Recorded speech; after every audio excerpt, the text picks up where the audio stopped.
just too much.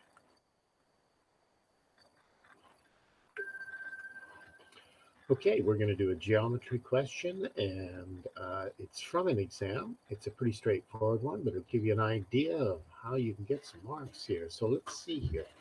We've got, it's given in sketch, A, B, C, D. Always do this. Read the whole thing. A, B, C, D lie on the circumference of a circle with center O. AB is parallel to CD. Okay, there's your parallel lines. There's the center O, and it's given that this angle O1 here is 100 degrees. Okay, that's given. Okay, we know what's going on. Now let's try. Determine, given all the reasons, the size of angle A. Well, you just have to know this. That's an angle at the center, and that's an angle at the circumference. And the angle at the center is 2 times the angle of the circumference. That means this angle A must be 50 degrees, half as big, because that's 2 times whatever this is. So angle A equals 50 degrees. And I'll just flip over here so we can take a look. How would we write it?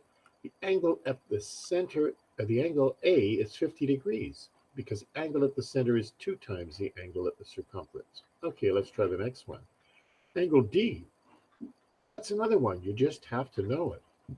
If that's 50 degrees there, it opens up to the same segment of the circle BC.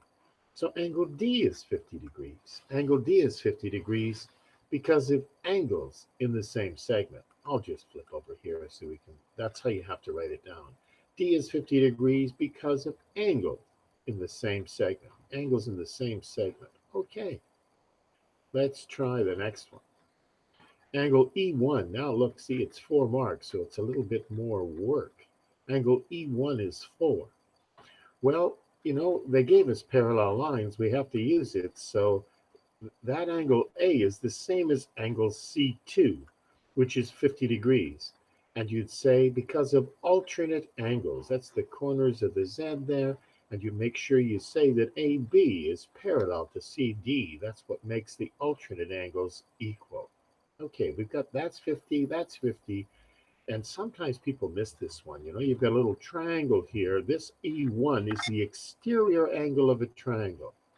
And the exterior angle of the triangle is equal to the sum of the interior angles, opposite interior angles, 50 and 50. So 50 plus 50, that means E1 is 100 degrees. Let's see how we'd write that out. Okay, first, C2 is 50 degrees, alternate angles, and make sure you say AB is parallel to CD.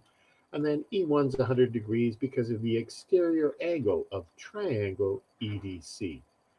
Okay, let's try the last question. Prove, giving all reasons, that CEOB is a cyclic quadrilateral. Well, from C to E to O to B, those 4 points, you could put a circle through those 4 points, and the reason is that O1 and E1 open up to the same segment.